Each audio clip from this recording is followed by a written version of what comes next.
Hello Internet, welcome back to our Cataclysm tutorial series. We're going to wait for this gas to dissipate, and then we're going to head up here and... Nope, still there, huh? Let's wait a few turns. I hate waiting manually because it's a little hard to tell when the gas actually goes away. And there we go. And sometimes it can spread to where it was. Anyway, we're heading over here. We're going to clear out this CBM closet, which is down here. So we'll head back through where we've already been. That way we know it's relatively safe. Oh, heard a zombie die. I did not hear a gunshot though, so maybe it stepped onto a dissector or something. I really probably should have illustrated that at some point. Now, in order to get in here, we have to pickaxe the door. Unfortunately, we're going to be partially light blind when we're standing near this. Plus, this area is cloudy light because this console illuminates light. Or radiates light. So if there's a turret in here and we back off to shoot it, if we were to step anywhere in here, we would be exposed and the turret would see us. So I'm going to smash this console. I don't know. Hit it with the jackhammer. I don't care. I don't know if it's if it triggers security measures when they get smashed. Your body aches. Our breath gave out. Turns out swinging a jackhammer around really bad for you. So we're in pain and we breathe, lost our breath. I was smashing with that because it has a better smash than our spear. But we'll just smash it with the spear and hope for the best. Oh God, okay. Give me a plank. Give me a plank. Planks have double the bash our spear does, so it should hopefully make this a little bit easier. Smash the dang console, please. There we go. Oh, weird that it dropped it in front of us instead of on the tile as the console, but I guess that's just how that works. Because this is still taking up this space, so it looks like it dropped everything here. Just the LCD screen. Anyway, we're no longer in bright light, so we can safely do this now. Let's jackhammer through the door here. Turn on our flashlight. Peek. There is a turret in there. Again, very narrow corridor with a turret in it. It's the M249, so again, the 5.56. And unfortunately, the only CBMs in here are the LED tattoo, which is no disrespect to the person who made that, but it's pretty garbage. It basically illuminates a small amount of light around you. And then the integrated dosimeter it just checks radiation, essentially. So these are what I would consider absolute garbage CBMs. Again, no disrespect to whoever made them. I just think that they're trash compared to what we could have gotten. So that just reinforces what I said about the hostile detected. So again, even though we're in a very dark tile, this turret has detected us. So yeah, that seems to still be a bug with them being able to see you in very dark tiles. Because nope, didn't mean to step there. We may take some bullets here. Oh no, I peeked. Oh, thank God. Okay. This was just a peek. I thought we accidentally stepped there. But basically, even though we're more than so many tiles away where it can't see us, it's still close enough that we... In fact, is this still producing light? No, it's very dark. That turret should not be able to see us. Regardless, we're going to back away to where it should not be able to see us. And we're just going to shoot at it. Okay, math. 1, 2, 3, 4, 5, 6, 7. 1, 2, 3, 4, 5, 6, 7. Oh, our aim is really bad. Please don't shoot me, turret. 2, 3, 4, 5, 6, 7. So let's get our aim up. Man, we're so far away. It already said hostile detected, which means it could see us when we were still really far away from it. If this were my casual playthrough, I would not risk it because it obviously can see us in very dark tiles. But for the sake of the tutorial playthrough, we're going to... So basically, the turret is here. It should be able to see us right here and nowhere else. The problem was it was able to see us here, which makes me think it would be able to see us here. It only has 4 tiles. 1, 2, 3, 4. So we should be safe right here. We're in a very dark tile. It has a night vision of 4 tiles. So it should not be able to see us here. We're going to test this for science.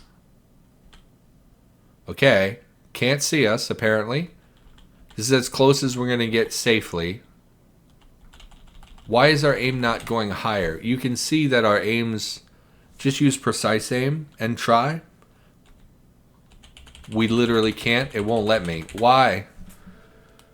Why, if it says precise aim 195, why would it not let me do that?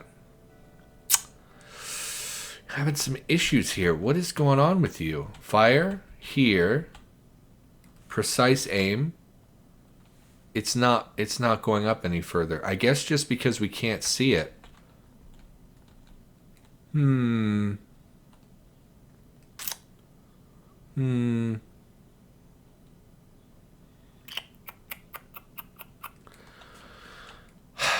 would I deal with this? This isn't even worth it, by the way. Like I said, the CBMs are basically garbage.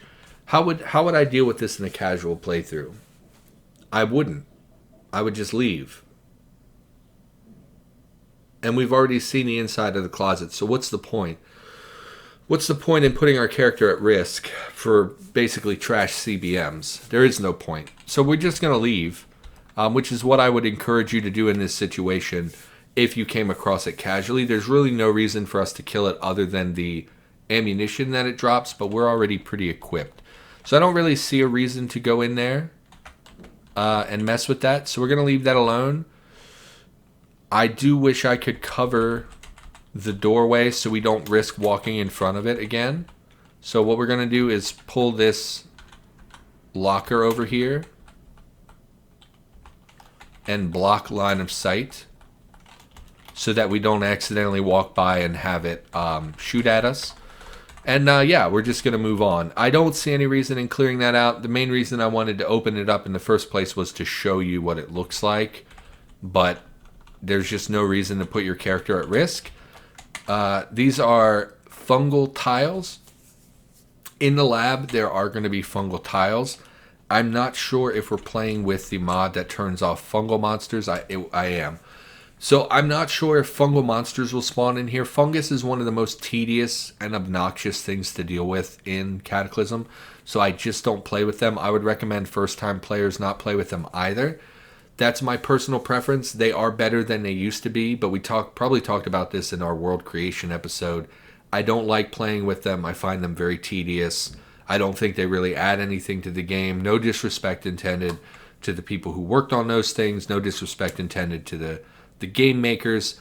I just don't like them, and I don't want to deal with them. So I'm not sure if fungal monsters would normally spawn here, but in general, you should avoid walking on fungal tiles.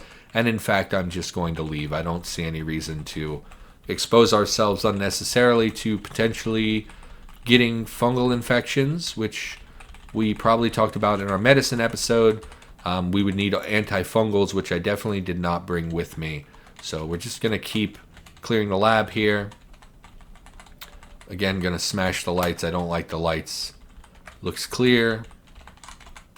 So we're just going to clear out these 4 rooms. Turret.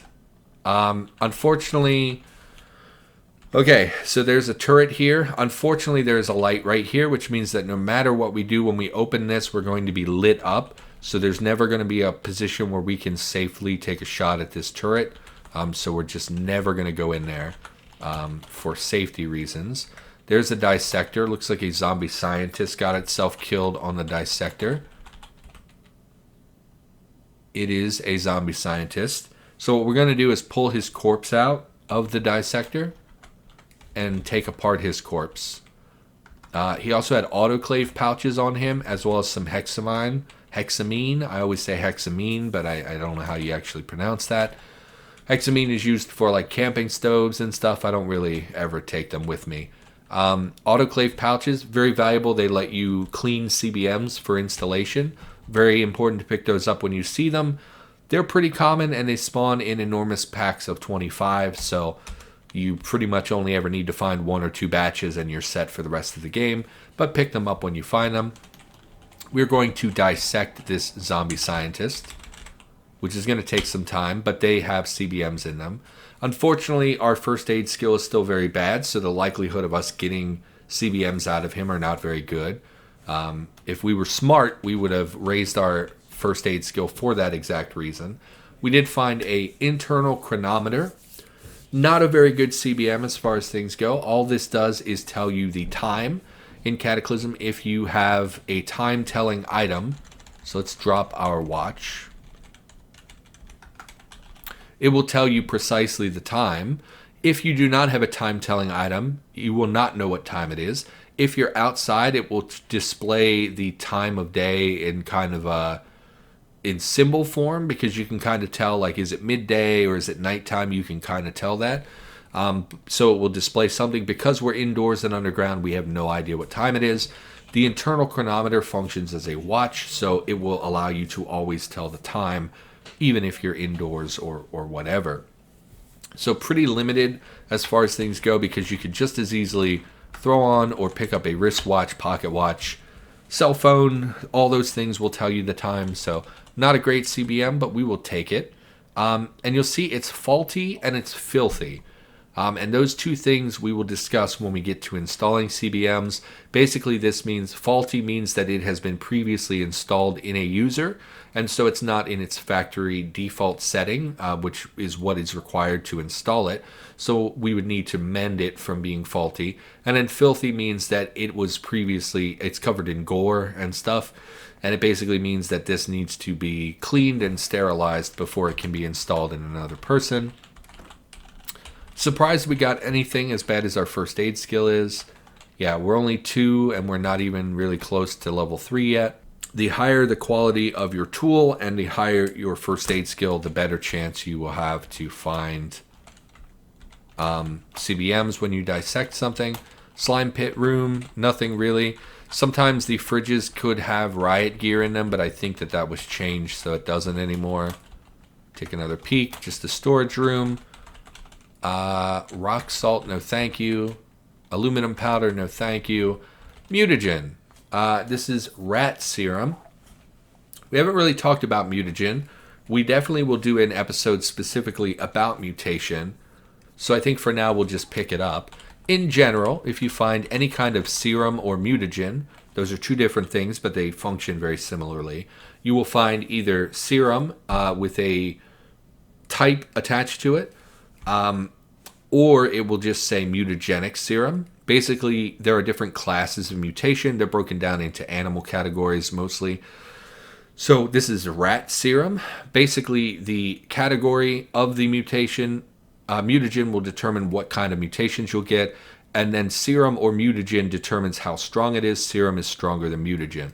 So in general, pick it up anytime you find it. And then additionally, there is something called Purifier, which you should also pick up anytime you find it. We'll do a special episode when we have enough of them and we can discuss them more directly. Yeah, I don't want to mess with fungus, as discussed. This is actually a good room, unfortunately. Fungal clump. I don't know the rules around fungus, but this room is a very good room. It's a large storage room. Usually will contain chemicals and chemical equipment, science-y equipment, but sometimes it can be full of mutagen. Here we see a USB drive with Metasoft, which is software that I assume is used for the auto dock. Unfortunately, really don't want to mess with the mutagen or the funguses here, so we're just going to move on to a new area of the lab. Can't go south here, because why risk it, right? It's not about whether or not there's value in that room. It's whether or not the risk is worth it for what could be in that room. And there's just not that much that could be in there that's going to interest me. So we've already looked in this room. This is just a very large slime pit room. So we should be safe to turn on our flashlight. But we didn't hear anything say hostile detected, so we should be okay. Yeah, and it's just a fridge in the corner. So let's just get out of here. We'll go check this other area of the lab. And pretty soon we've cleared a large area at this point. This is the other living quarters I was talking about. Again, just want to be careful. There aren't usually turrets in these areas, but you know, again, sometimes they historically have spawned out a position which can be pretty scary. So This is the other form of the living quarters. You can tell which one it is based on this little grassy area. This is good. It's really the only place in the lab where you can get dirt. So if you ever need dirt or clay, you would need to dig in these areas. These are probably the best form of the living quarters for a couple reasons. One, there's a lot of miscellaneous crap around. So like you can find clothing and whatnot. Then if you go in here, there's a small pantry area that has, here it just has a soap bar, but we'll often have sometimes like non-perishable food. So again, clothing and whatnot, a place to sleep, apparently some books, but those are just novels, which we don't want. Swimming book, I don't really care. And then the kitchen, of course, and here we found a pot, which is something we were looking for. It is a canning pot, so it's huge, unfortunately, but that's okay. These windows contain curtains, so you can tear them down if you need sheets or long strings. So it's really the only place I know of to get a long string really easily. Bathrooms, again, contain toilets that can be used for water. Let's check the kitchen here. Irradiated mango. I'm going to eat that mango. I'm going to eat both of those mangoes. And drink the cola, why not? And then we'll check the little pantry area. Oh, nothing in that one, unfortunately. First Responders Handbook is a good book. I believe this takes you from First Aid 3 to First Aid 6. So that's something we would like for our dissection purposes. I don't think we actually can read it at the moment. First Aid of 3 required. Yeah, unfortunately, we don't have that, and we left our other First Aid book back at base because we didn't really think we would need books for reading. Yeah, and these are often mirrored. So here we saw one section of living quarters. Here's the other section. You will often see them doubled up like this. Again, the lab is broken down into chunks. Like these 4 rooms are one chunk. This living quarters area is one chunk. They're all the same size, but they contain different variations of rooms within them, which is what we've been, talking about in the previous episodes about finding patterns in the game and things. Really not a lot of food here, which is interesting. Usually find a fair bit of food. So here's the pantry. Has some stuff in it. Leather gloves. So there is leather in the lab. That's nice. We talked about that in a previous episode. Not super relevant, but, it is what it is. If you were looking for leather, I guess. So we'll pop over here, do the same thing, take a quick look around. Some butter and a banana. We're going to drop the canning pot and swap it for a regular pot just because it's smaller. You do need canning pots for canning, but that's not something I often do. So it's not really a big deal. And this one's more like a janitorial closet, which we don't really care about. If we needed something to store water in, there's a gallon jug in there, which is nice, but don't really care about that.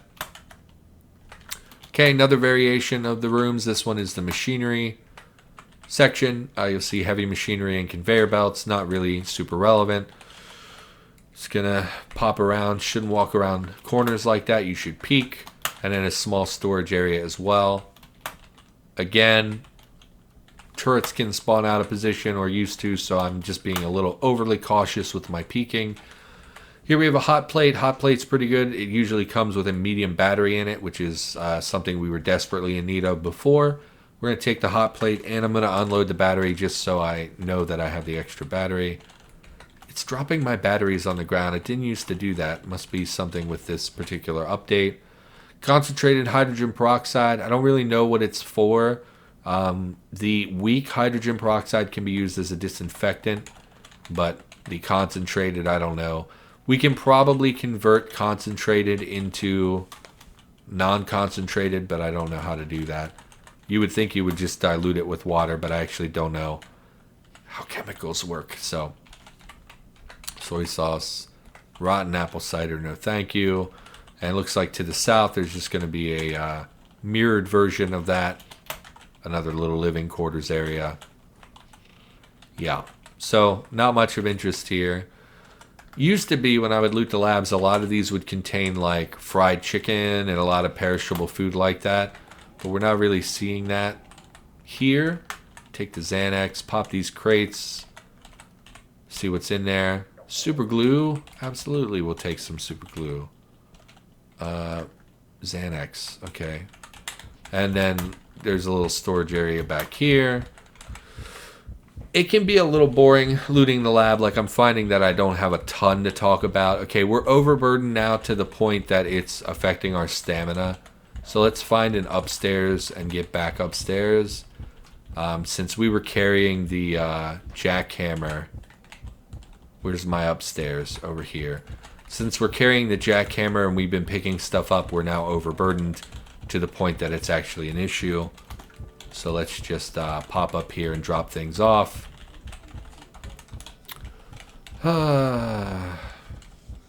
Drop all this.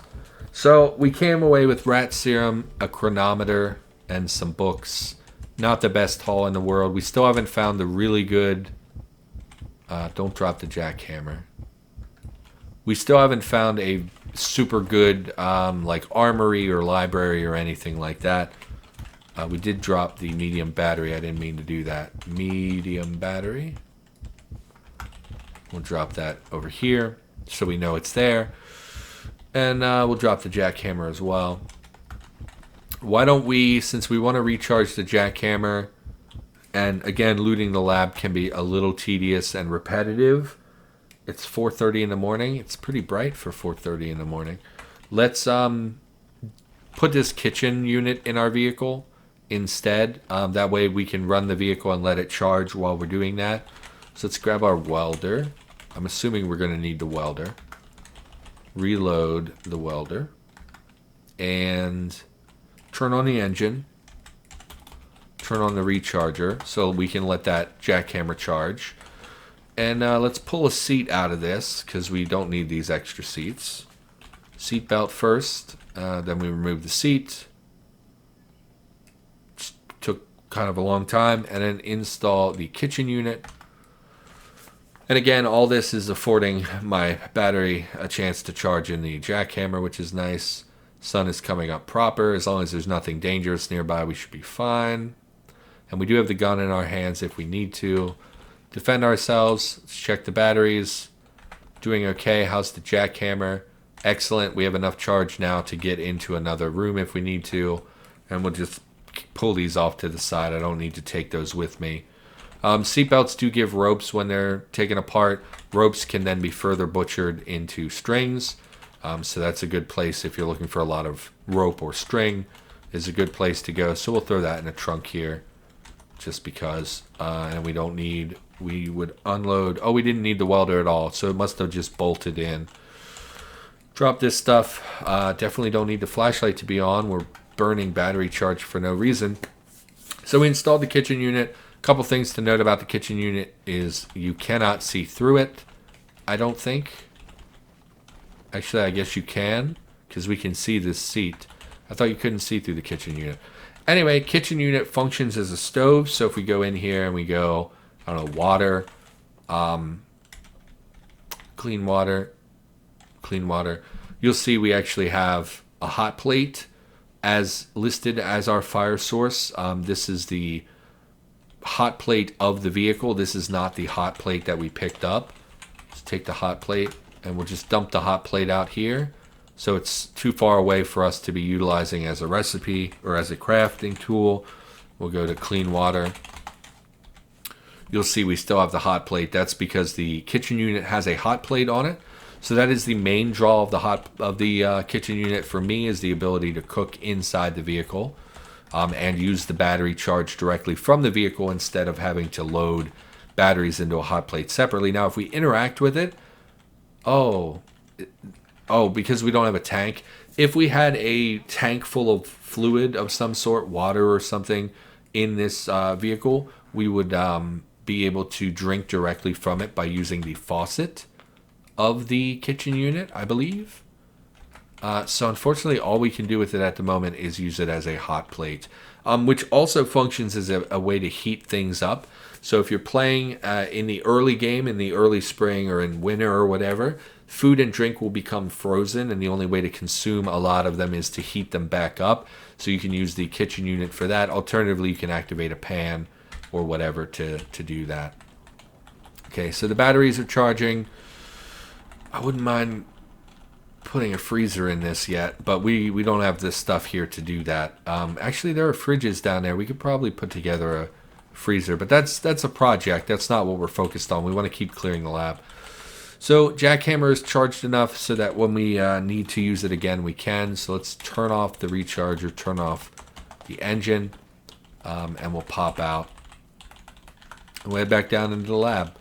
Not super exciting, I know. Clearing the lab is extremely rewarding, but getting to the places that are rewarding can often be time-consuming, and it's easy to get distracted by other things in the lab, especially when you're doing a tutorial series and you're constantly talking about everything that you come across. That really slows you down. So where are we going next? To the south here. So we know this is clear, so we can come through here. Pop down here and we'll start, why don't we just call the episode and we'll come back and keep looting. Again, this is going to be quite a few episodes of looting the lab. It's going to turn into a lot of Let's Play stuff instead of having specific targeted conversations. Really, the only stuff we have to talk about are when we come across enemies, because there are some spicy enemies that can appear in this lab.